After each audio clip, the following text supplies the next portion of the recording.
to 11.1, our 2025-26 second interim financial report. So to keep pace with time and to allow more discussion than presentation, we'll jump right in. Thank you so much, President Jean. There are several areas that we'll review in the second interim agenda, but we're going to jump in. We've shared that this particular slide keeps you on pace with the timing of what is due. So the second interim reviews all of the district's revised budget activities as well as actuals from July 1 through January 31st. This is the assumption slide that shows you the assumptions. It's not all of them, but a large component of the assumptions that we use in a multi-year fashion.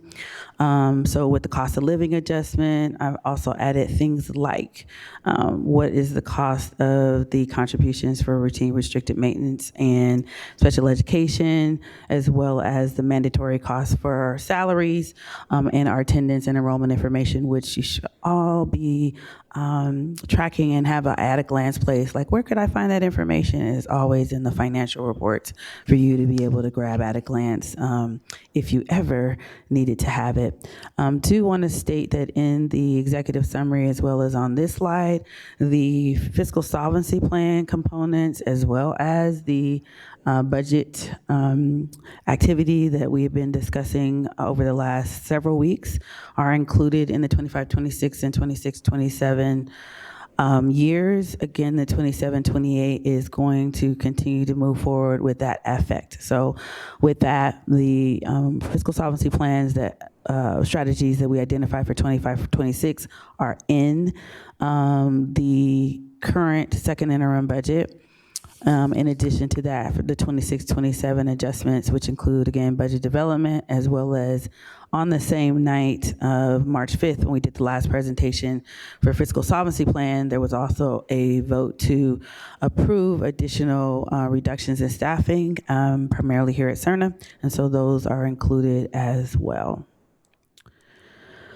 So this is a summary of a comparison, and I wanted to maintain a chart that you're more familiar with as far as template of your comparison from first interim to second interim. So again, at your first interim, and we're looking at the first column in the royal blue section.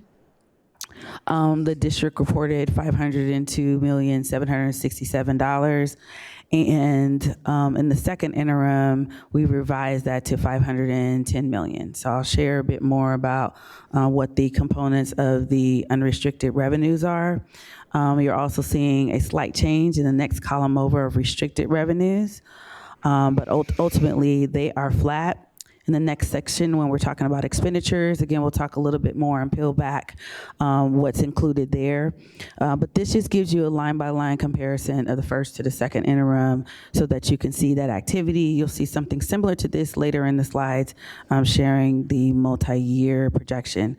And so this is where you're seeing that net change difference. And so when the district adopted its first interim and reported that first column again in the royal blue section, the $34 million deficit, that included using the beginning fund balance, which is right above it.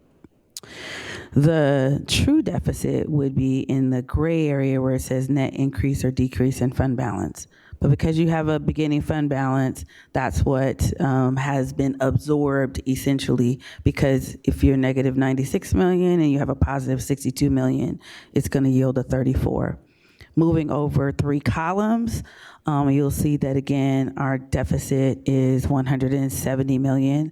And although that includes the reductions that we've made, we also had some increases, which we'll talk about as we move through the presentation. Once you absorb that beginning fund balance, that's how we get to an ending fund balance of 108 million. This, again, gives you a summarized view. So again, we want to give you multiple layers to be able to walk through the difference between first and second interim. But again, it tells you the same information, just without all of the details about the different areas of revenue and or expense in a single line activity. So when we start to unpack the unrestricted general fund, we're seeing that the revenue increased by $8.1 million. So I'm going to slide back. And you can see in the gray column, so in the gray column to the right, the first section, $8,100,000. So that's what we're referring to, and those are the numbers that we're referencing when we're looking back at these particular areas. So we did increase our local control funding formula revenue. Why is that? So one, when the first interim local control funding formula calculation was done, the unduplicated pupil count was reduced.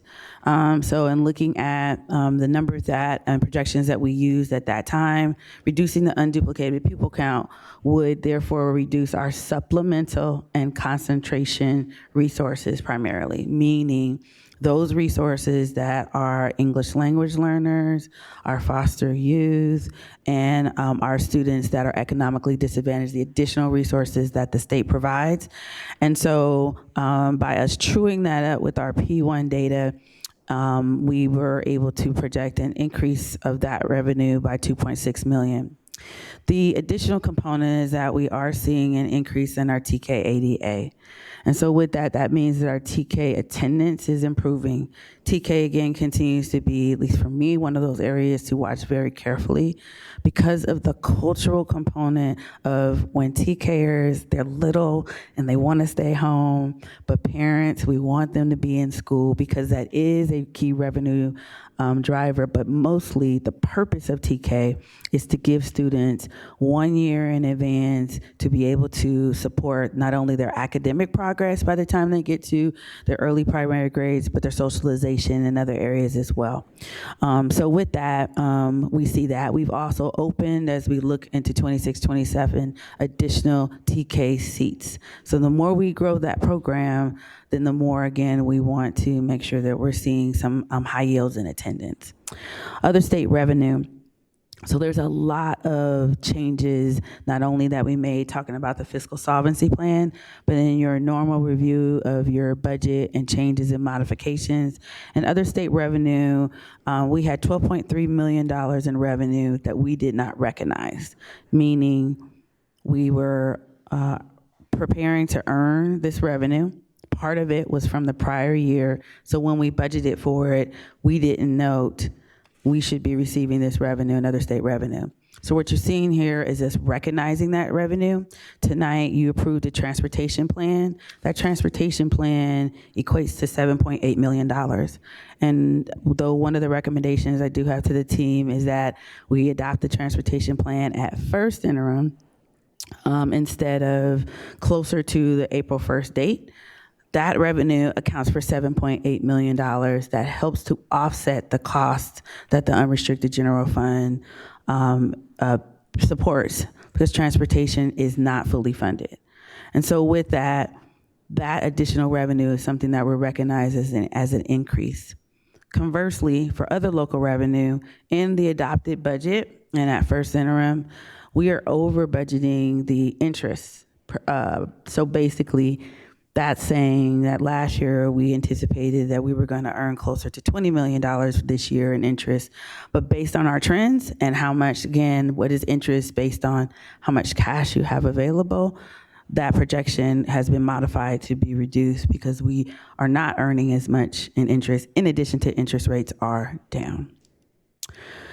For unrestricted expenditures, there's an increase of $89 million in expenditures. So certificated salaries, there is a decrease. Now, these decreases are offset by several different areas of change.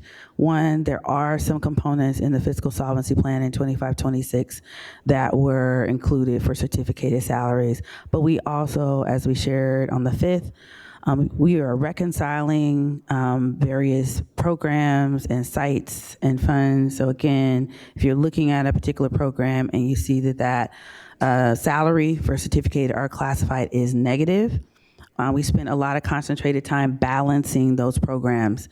Because there was a salary increase as of July 1 for SCTA, it was important that we make sure that we swept through that because there were a lot of areas where the budget was not covering the total projected salary, especially with the change. For classified salaries, similar. Not only did we do a lot of cleanup, but also recognizing in both examples vacancy savings. So with that increase in cost, it netted to an increase of 1.5 and 1.4 million. A big area that we talked about when I think it was my first board meeting on January 15th was regarding the benefits.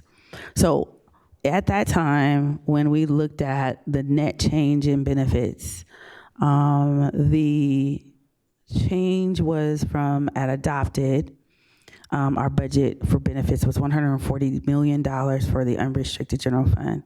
By first interim, it was 108. So I'll slide back really quickly. So royal blue, first column, expenditure, which is the second section, third row, 108 million is what we reported at first interim. So it was 140 at adoption. So as we reviewed all of the adjustments at that time, I looked and shared with you that we used, again, part of the fiscal solvency plan, 20 million in OPEB, and an additional $12.2 million from another restricted resource.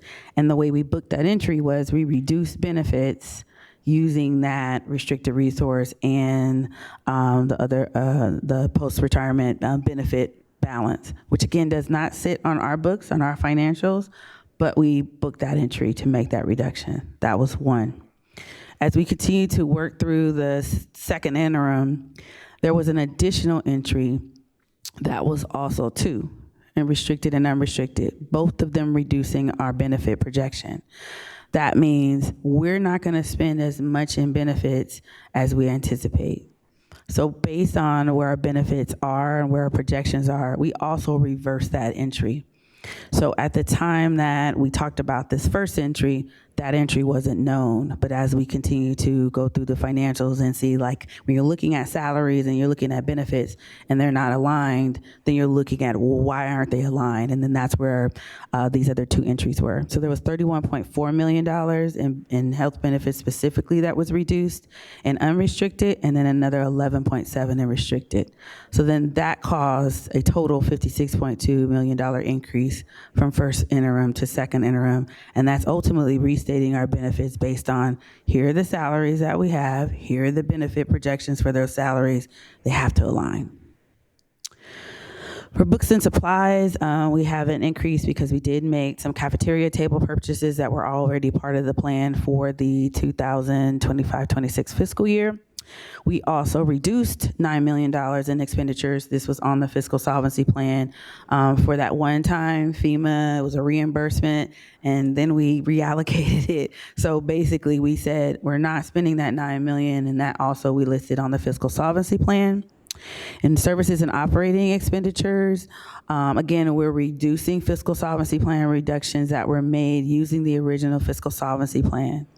But then we did have, that should have a K behind it, $689,000 in cost avoidance that we shared with you on the 5th for contract services for 25-26 that we were not going to utilize, in addition to truing up $8 million, a reduction in electricity, which was posted after first interim, but yet in the budget between first and second interim.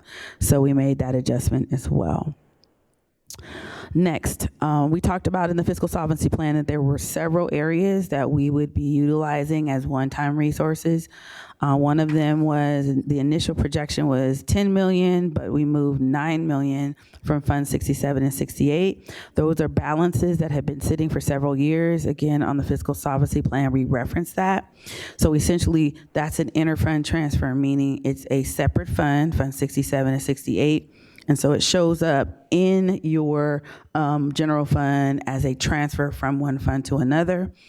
But we also had to make a contribution to the adult education fund.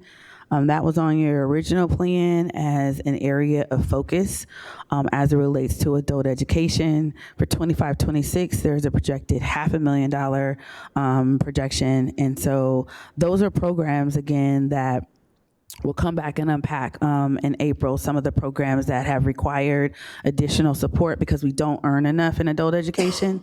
And so therefore, that will be, a continued discussion for the board to review as it relates to programs that we're funding that cannot fully contain themselves because they don't have enough funding. These slides, again, I won't spend a lot of time on. They essentially articulating in graphic format what I just discussed. The restricted general fund, very similar. This is a very linear summary. On the first blue and gray slide, you see that second column is reflecting the difference between first and second interim for restricted. I mentioned already that the revenue didn't change much, so no key highlights there. But we did see an increase of $6 million in expenditures, where again, the major change was that entry that I shared with you about that was in the adopted budget that really was not tied to salaries and benefits, but was reducing our benefit projection, and we reduced that. We additionally also adjusted some additional areas. So this revised salary projection that we're talking about also impacted some changes that we were able to make in for special education. We did do some vacancy adjustments as well. So the classified salaries primarily that you're seeing are a result of that reconciliation, in addition to balancing the many programs that we have in our restricted resources. Books and supplies also increased by $3.3 million. So again, in the myriad of restricted resources that we have, there are several areas in books and supplies that we showed increase to. We also showed $9.3 million increase in non-public agency contracts. That again was from the $30 million that the board approved at first interim. We've also included, per the updates you received, the additional $18 million that special education needs in order to complete the year. And again, why did that happen? Because at adopted budget, we reduced the contribution for special education, so they did not have their full funding to be able to operate in the year. And then we have some other capital outlay projects that are covered under restricted programs that we increased. Lastly, in this particular section, when we're looking at our general fund contributions to restricted programs, ongoing major maintenance did not change, but we did again reflect an increase for special education. So from 154.2 million to 172.3 million. There's a chart I'm gonna jump to really quickly because when you look at the financials, if you look at the summary pages, which is on the first page of the SACS form, when you peel back the layer, there's a second section of these reports that get into the detail. And how do you know that? Because the object codes are listed very specifically. So when you're looking at the contribution from unrestricted resources, you also have to now look at contributions from restricted resources, because in the fiscal solvency plan, we had restricted resources that we indicated that not only were we going to recommend utilizing, but to help offset the unrestricted general funds costs. So in the projected year total, that is second interim. The board approved operating budget is first interim. So you see the 176 million contribution from unrestricted resources, that's special education and ongoing major maintenance.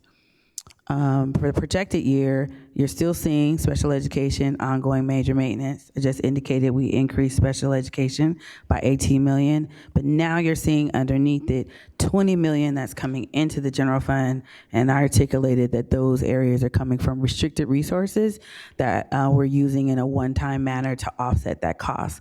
So when you add the two together, it nets to 176 million.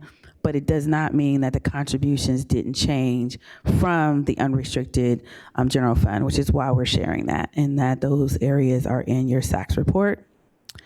Again, you are looking at a chart that articulates everything that we just said.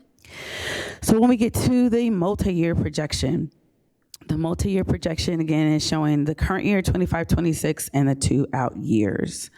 So one of the areas that I highlighted, and you heard Superintendent McCarn talk about, we didn't get here overnight.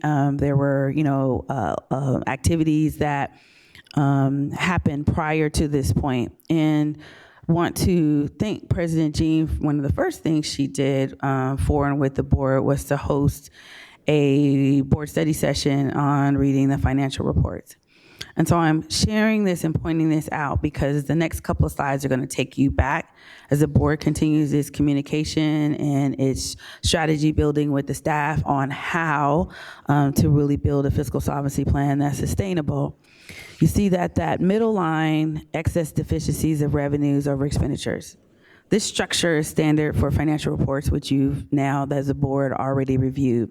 So when we're looking at that first section on second interim budget, the revenues minus expenses, and it's cutting off the top of the revenue number, equals a negative 4.8 million.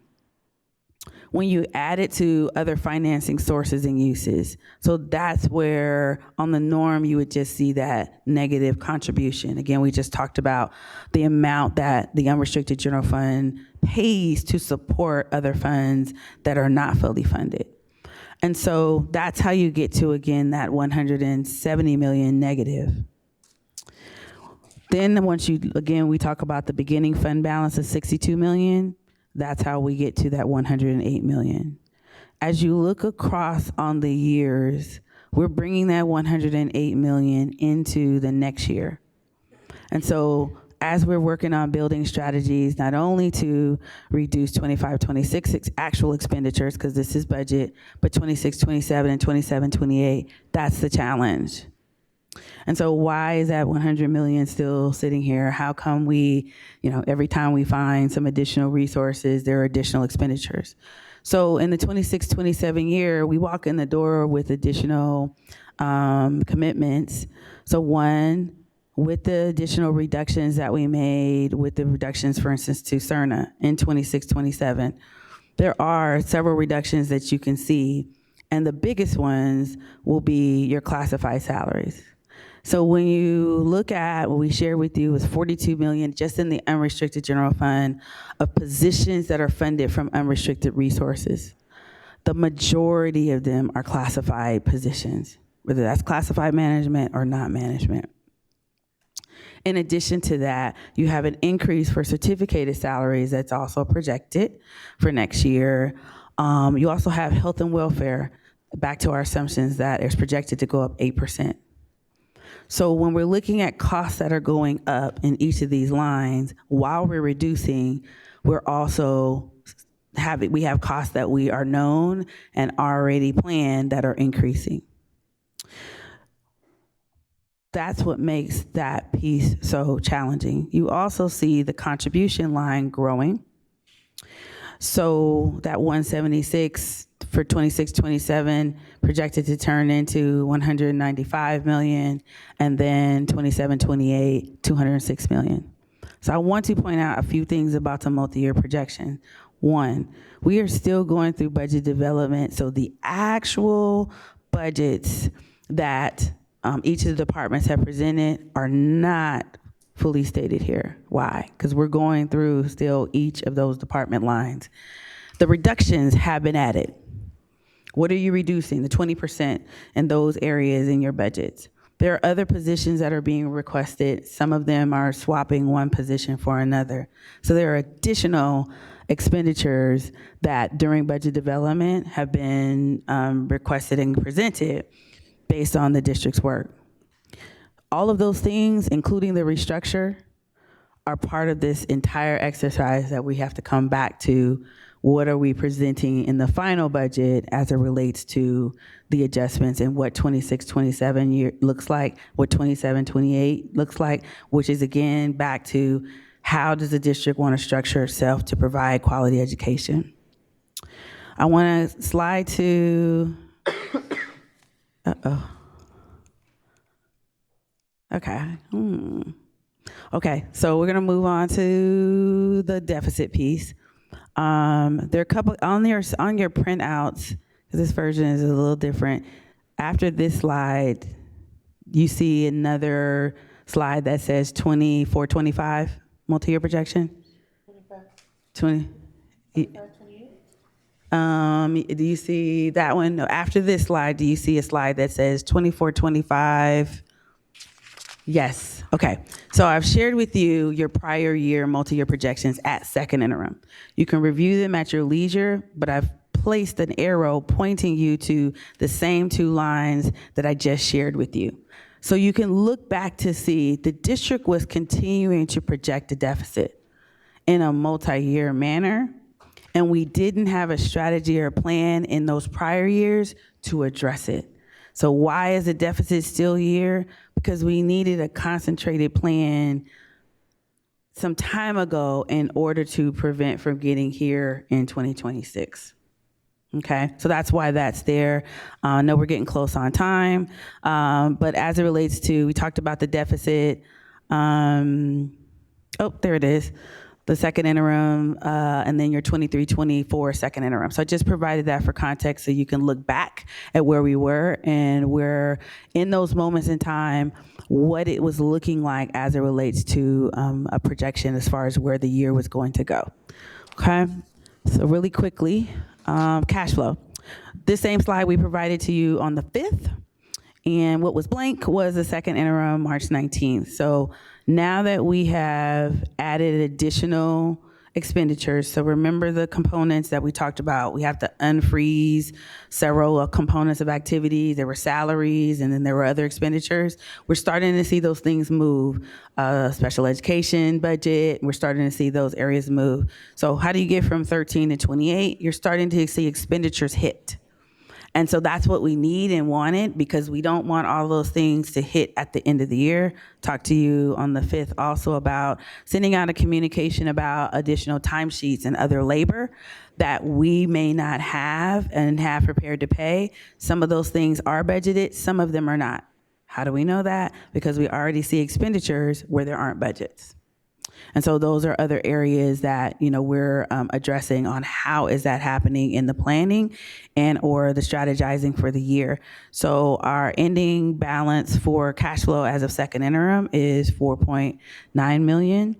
At the end of the month, we will do this again and provide yet another cash flow update, as again, we're still committed to doing that monthly. Lastly, wanted to share with you, we told you on the 5th that we were going to share an interactive dashboard, and there is now a second interactive dashboard. So I won't have time to go through this dashboard tonight, but wanted to just give you a few slides. Mm-hmm. This dashboard is, again, intended for you to be able to have an interactive play with not only the 25-26 budget. We're on this slide. This gives you all of the district's resources, how much we have budgeted, how much is encumbered at the top, how much is expense. So this is every fund in the district. As you peel back the layers, we are seeking to really provide a way for folks to not be intimidated by the budget, but to really, in this collective, work to learn more about it. And then when you get to more of the slides, you'll see that there is a way to that right where you're able to select the fund, the resource, the school site, the department, and find out more information not only about the budget, but also about positions. On the 5th, we provided the board with a list of the position control, which was one of the areas that you had been requesting. This gives you that interactive play in real time to be able to interact with that information so that, again, you as well as all of our constituents can see how the district's budget is made and begin to learn more. So as we collectively work together to learn more about what we need to do, you need the data in order to do that. So our next steps are to complete the third interim. As a side note, the ask was for the district to come back May 7th for the third interim. So the district is going to do a third interim through March 31st. Because the third interim is actually your actuals through April. And then we'll have to do another third interim after that, and then that would be submitted in June. And that is due to the ask for the third interim to be produced at May 7th. But if the period for third interim ends April 30th, we would not be able to meet the May 7th date. These are the next steps also as it relates to the activities and work we're continuing.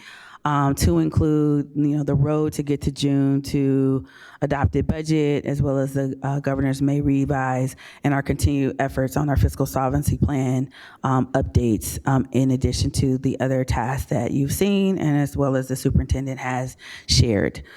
So with that, President Jean, I'm going to yield the floor back to you, with hopes that, I know that was fast, but I know we have an hour, and my clock went down on me, so I don't even know where we are in time. So,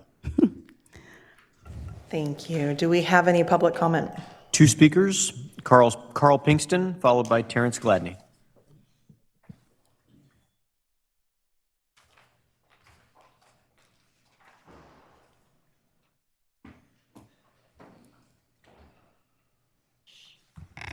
Good evening again.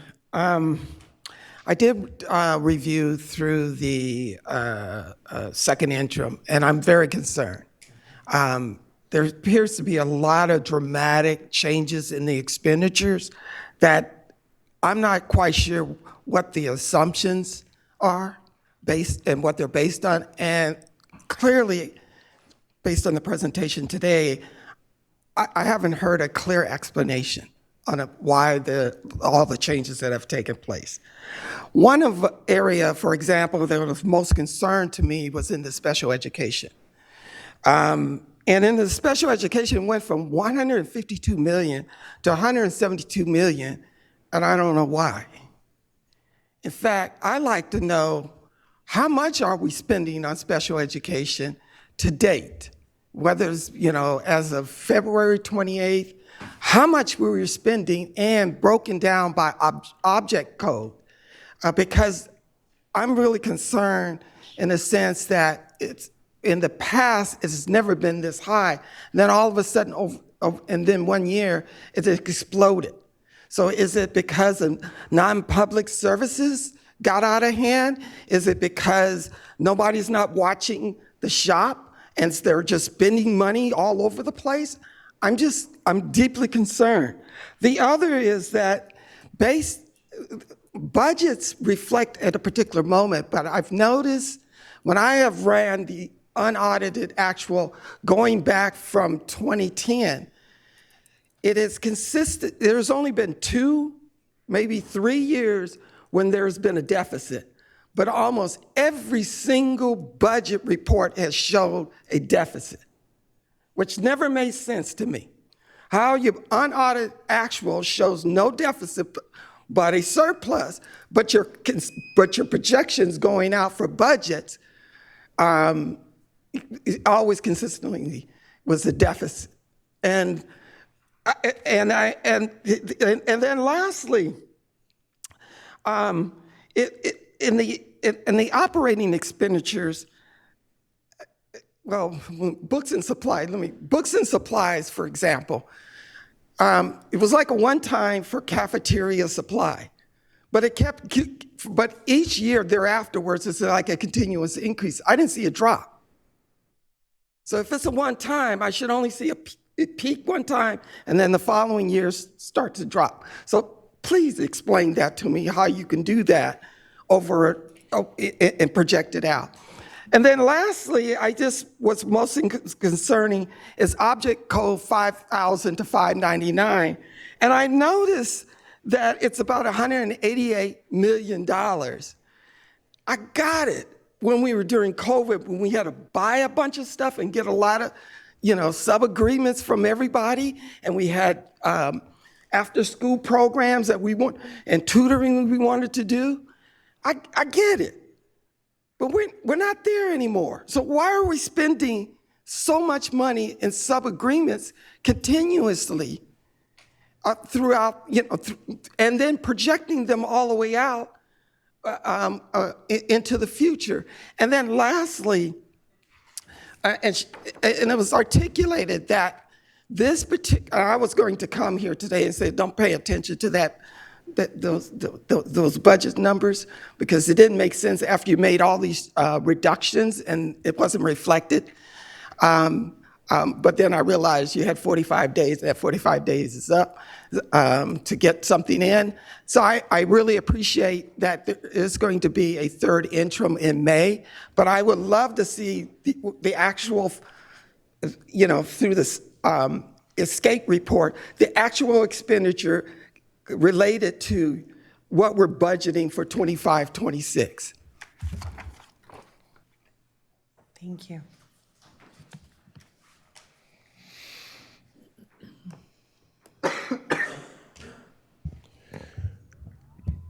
Just speaking to the culture of way this district works, Frank DeYoung and I, probably over a year ago, in our LCAP PAC meeting, we had a presentation where it said that we're going to spend $40-something million from learning recovery money from COVID. We're going to use that to cover the days that we lost from the strike, or that we added from the strike. Then the money that we got back as a waiver from the state from the strike, we're going to spend on our reading intervention specialists, which seemed to be inverted. And now we're in the position of that grant money that we could have actually allocated to committing to 5 years of reading intervention teachers.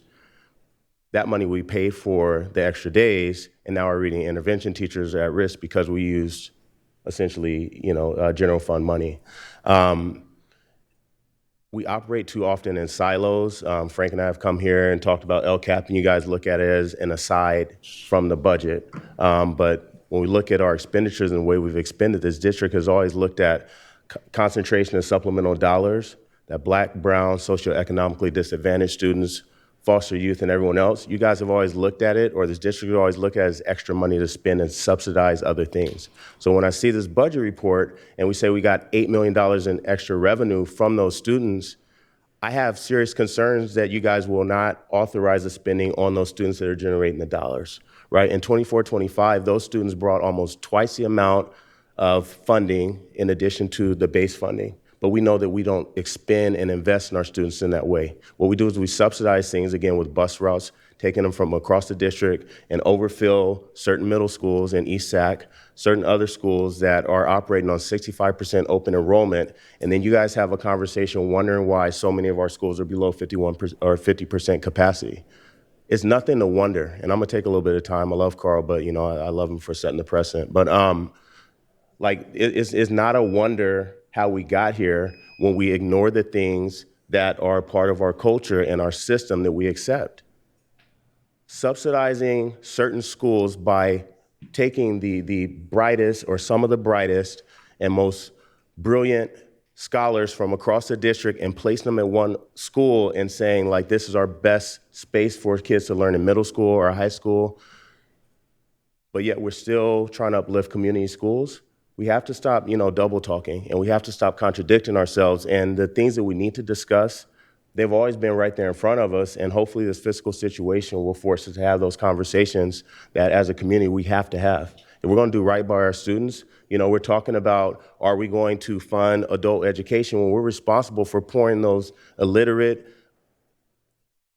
ill-resourced adults into the community? They are former Sac City students, so it's not a question if we're going to fund adult education or invest deeper into pre-kindergarten education. That's the responsibility that this district has, right? To your statement, Board Member Jean, our district and our education system does work, but not for everybody.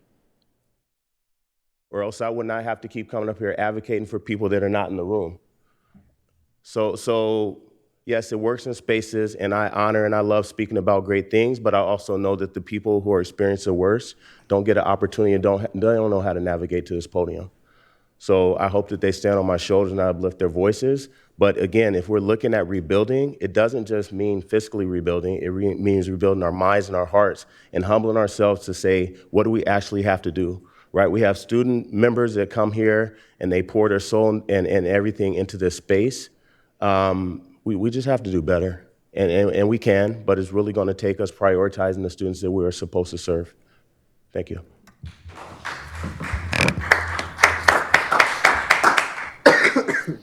Board discussion.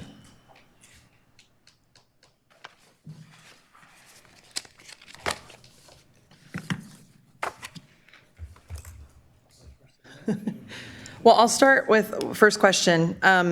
looking at page 26, as we're looking at the second interim multi-year projection, how come the reserve for economic uncertainty is at 0 all 3 years?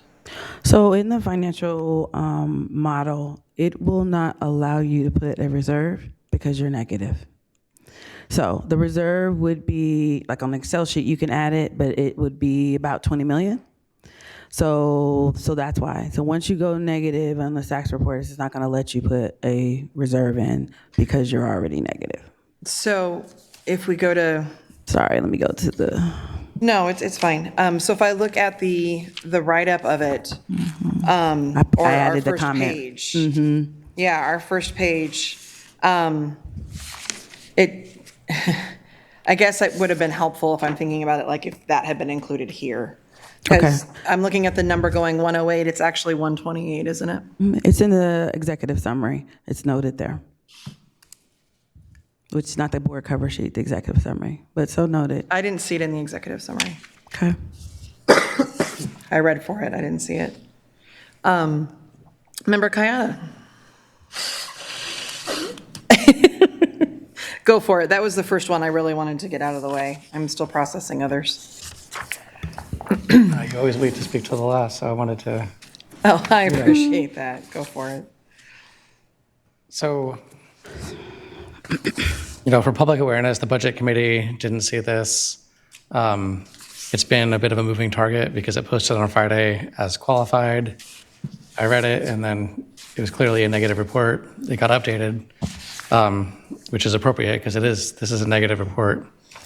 But it feels like we're always a little bit behind the 8 ball on seeing this a way that allows us to process it. I guess the question I have is, did our fiscal advisor have a chance to review this before it was posted? She did. The fiscal advisor reviews, so for the multi-year projection and other areas, she's able to see those in real time as we're building this area. So, yes, she did. And what about the superintendent? Was there coordination on how this would be presented to the board? Coordination on how it was going to be presented? Or what the numbers were? I mean, I'm just trying to. Yes. So, this is a constant cabinet conversation as far as where the budget is and how it's moving from fiscal solvency plan to these areas. So, yes, we're in constant conversation about it. Okay. I think, I don't want to go down this line of questioning, but, we set the direction that we'd like to see a qualified budget, not in name only. We actually wanted to see the changes implemented that would allow us to be qualified. So I guess I'm kind of asking, maybe not for an answer now, but I think I would like to take this back to the Budget Committee if the board thinks this is appropriate. But what else should we be doing? What other help do you need? Do you need help? And what recommendations do you have for us? Because we've been acting. And it seems like if we're taking steps to move this way and we're still not getting to qualified, what can we do to make sure we'll be there by the third interim? Because, I don't want to keep pushing the goalpost back, but I guess I'm just saying, would you be amenable to taking that to the budget subcommittee? Is that a productive conversation that could happen? Absolutely. And how your budget committee was formed was, again, me asking that question when I met you in January about, do you have, right, this type of committee? I think the committee also, as I spoke to the superintendent and cabinet, getting a rhythm on schedule. I do know that you've been in a good rhythm with other committees. I think it's that part too, like what dates and times, can we meet to intersect? That would be also helpful if that's the direction we're going to go in. So when we say that we set direction to implement the reductions that we had, and then even when we updated on the 5th, weren't then going to be enough to cover to get to a qualified budget if you meant that the 108 million was now 0. And that's that work that needs to happen in order to make all of those reductions. So the challenge is this. So I don't know how this is 24-25. In 24-25, second interim a year ago, you see in the middle section, this is the projection of where you were going to be. And so do you see the second section where it shows expenditures? This was showing that you were going to make nearly $30 million in reductions in unrestricted, and then another 100 million in restricted. You didn't have a strategy or plan that said, here's how we're gonna make those reductions, because by the time you got to your budget adoption, those expenditures were made. But this is what, reflects as far as numbers and reduction. If you keep going down, it showed what your deficit was gonna be. That's why I have those arrows pointed there, and that your ending fund balance was gonna be 19 million at the time. I share that to say the work is, how are you gonna make sustainable reductions, and those reductions have to expand throughout the district. That's the restructuring work that has to happen. In your 24-25 year, you didn't have that plan to implement for 25-26. That's why we don't have those reductions available. We increased positions in 25-26 in addition to cost in 25-26. But we knew in 24-25 we were going to need to make significant reductions to get there. One of the reasons why I also shared 23-24 was it was sharing the same piece. Now that's not to say that we don't need to do the work, but it's the part that it was reflecting that we needed to make major significant reductions, because each multi-year, a year ago, second interim, in the previous years reflected that. So what we need and what the recommendation is for the district, as I shared early on, you have to have a restructure plan in order to meet this fiscal solvency, because the amount is so large.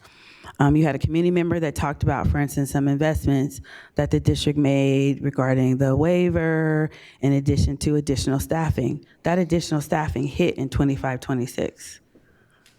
And it didn't have a sustainable ongoing resource to support it, in addition to other investments. So what we need is, we've talked about prioritization. I'm not here to share with you what the word or the verb is, but that is what is needed in order to get there, because this deficit has been chasing you every year, and it's been projecting that it's going to show up every year. And so what we need is something that is very deep and robust in order to address $100 million. You can't address $100 million in this building, and as we shared, unrestricted, it's 42. That's in 26-27. We didn't make Cerner reductions, if you will, in 25-26. So for the rest of the year, right, by the time you got here, you only would have, if you could have made those reductions, you wouldn't have been able to make those reductions for the year. Does that make sense? Yeah. Okay. Okay, so I think Oops. people keep quoting this, but we don't have time, so we just need to get there. And I think part of that work is going to be, we have to take it to the committee. I have just a couple of things. I'm going to try to keep it quick because I know we're running out of time. But I just want to, and these are not questions, so you're welcome to sit down. I'm not going to be that long, though. Okay. But I think I want to explain a little bit about why I've been frustrated, why we've been frustrated, and what our history is and our truth of what this is, because I think maybe hearing it comprehensively will help people understand. First thing that happened is we had unexpected spending to the tune of $80 million. That put us in the immediate problem. That was unknown to the board. We didn't plan for that because we didn't know it. Looking back a little bit further, we've approved a series of collective bargaining agreements in this year and in the previous year that we knew were going to make our budget be tight, but we had a plan to fund it. We identified eliminating positions that were COVID funded as the solution years ago. And those positions were not cut with fidelity in a timely manner. So the board directed, but action didn't happen. We actually did have a plan. I've heard people come here a lot saying, you guys signed this agreement first, but then you didn't have a cut. It's like, no, we directed a cut. It just didn't happen.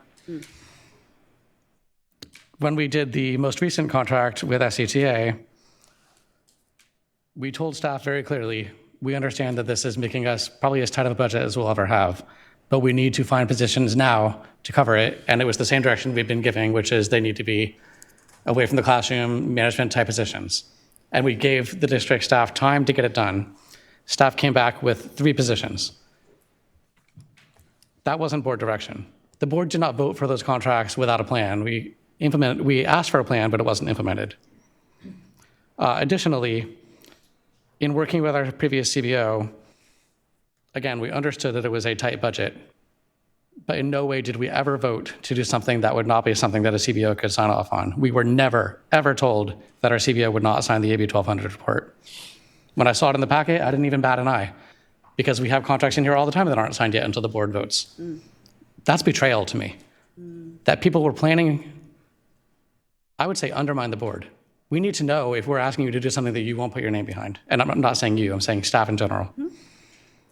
We can only vote and based on what we know and what staff's telling us.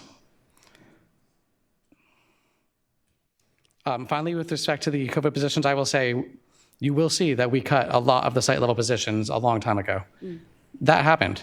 The impacts were felt at our sites, in healthcare services, in social emotional support. But the other COVID funded positions that were based out of the district office were not cut. And I don't know why. It's apparently, to me, it appears to be easy for some staff to cut at sites, but not here. And that's what we've been trying to interrupt. It's not about saying certain people have value. We took the action that was comprehensive, and only part of it was implemented. And finally, I would say this is part of the $80 million issue, is that we've been asking for years, and Carl can attest to this as well. He's been asking even longer than me. We need to address what's going on with special ed so that we don't just have uncontrolled spending. We've been trying to fix that, but they can't keep getting kicked down the road. I believe we kind of are starting to have a plan now, and we circulated that with the CAC just this week. But it's too late. I will say just some general feelings is I feel a lot of resistance to board direction, and I think that it is more than a fear of change. It feels intentional.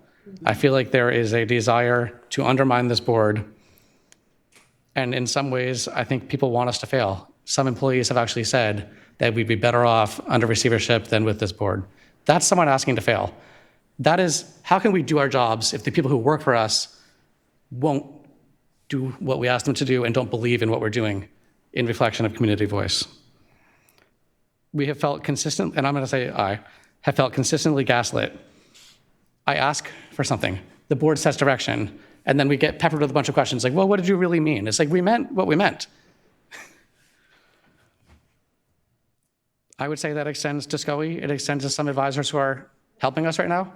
I'm not sure if they have our best interests in mind. I almost feel like we were being set up as an example of a district that had a board that heavily supports unions, and not just the teachers union. We've given raises to all of our unions, by the way, including UPE. They got big raises. And I think there is a desire within this state, perhaps, to say, hey, that doesn't work. If you listen to a board like that, you're going to go into receivership. And frankly, whether that's true or I'm just feeling it, I have no patience for that, because I'm here fighting for this community, for our students. And if people are rooting for us to fail, they really need to go get a job somewhere else. That was not to you, so. Sure, I understand. Member Ibarra.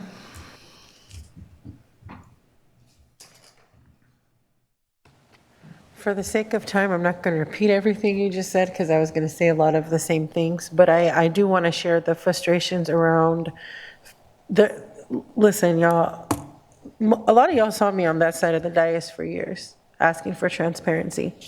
And I continue to do that in this seat. But I also continue to have the same feeling of being gaslit, not from anybody specifically, but from the process, exactly, the process, and also to the sentiment of speaking to our advisors. It does feel right now, in full transparency, it does feel right now like no matter what we do, no matter what we ask, no matter what we request, it's almost like we are strategically being cornered to not do or to not go the direction that we are given as a board. But I also want to say that we are limited to the transparency that I would love to give everyone. Because the reality is we are dealing with thousands of employees, and we cannot compromise their confidentiality. So because of that, I am limited to what I am allowed to say up here. But what I'm not limited to is speaking my truth, and that is my truth.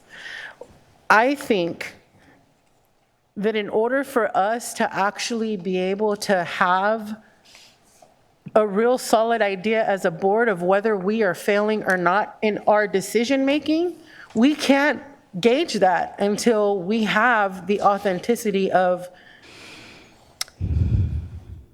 instead of a reaction to our directives, actually seeing them being rolled out. And if there needs to be clarity, ask. Like, it's offensive to me that you all have way more college and education and experience in your fields than I do. So when we give a directive and continue to be told that they're, back to the comments that you made, we didn't understand, or you said this, and it's taken literally to the T of the words, but we never get a email of, hey, I didn't understand this. Hey, can we get clarification? Or reaching out to your boss, which is our one employee, so that she can have that conversation with us. So I don't want to keep on going, because at this point I sound like I'm rambling. But I do want to say, this feels to me like something bigger. This feels to me like the recommendations that we are being given from outside agencies are up to something bigger. And what I can say, because everyone who has been in support of receivership is, if that is where we end up, which I'm letting you know, all 7 of us are fighting fiercely to prevent, I will speak my truth. I will speak my truth, and I will not hold back. I'm being respectful to people's confidentiality. But my integrity is consistently being questioned while I am tirelessly fighting for us to get out of this. And this isn't a message to you specifically, obviously. This is to the larger community. With that said, I'm going to stop talking. But I hope that after our discussion today, we can really get to a place where we can bring in the supports that we need. Because I'm sorry, but I can't sit in another board meeting and get another inconsistent interim report, because it's not fair to us, but most importantly, it's not fair to the students and families that we serve. All right, so one of the thoughts I had was if the board was interested in doing like a budget workshop where we dove into the second interim more in depth. I don't know if all 7 of us would want to participate. I'm noticing a lot of the heads nodding are on the budget committee, so we could start with the budget committee. We'll probably do something like that for sure, and we can discuss with the board at a later date and time, since we are so late, on if we want to do a full board meeting with that approach or not. It's always hard to say, okay, so your job is to bring us numbers, and we can be very upset about the numbers. But I hope it's clear that for us, it's not just the numbers, it's the process.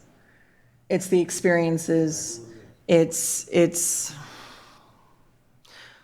a month ago, I made a request that we would be able to look at a potentially qualified budget. And the budget we have in front of us is definitely obviously negative. And I get that you're still uncovering things and that numbers keep changing and that you are reporting that to us. That's not what I'm upset about. I think it's more really explains, Interim Superintendent McCarn, why you have a, hey, what if we pivot this direction approach? What are some of the other resources, other ways that we can bring supports and helps? I'm excited to see that we'll have I think a right hand and a left hand for you and additional CBO supports. so that we can uncover things faster, so that we can get to decisions faster, because the team needs the info it needs to be able to work collectively on the fiscal solvency plan that's going to get us not only qualified, but back to positive. And as some excellent community members reminded us, that we can reimagine education along the way. That this process isn't about cutting to our detriment, it's about reimagining to our students' benefit. And how do we make that happen? I look forward to continued conversations because we're nowhere near done on this. I will entertain a motion to approve the second interim.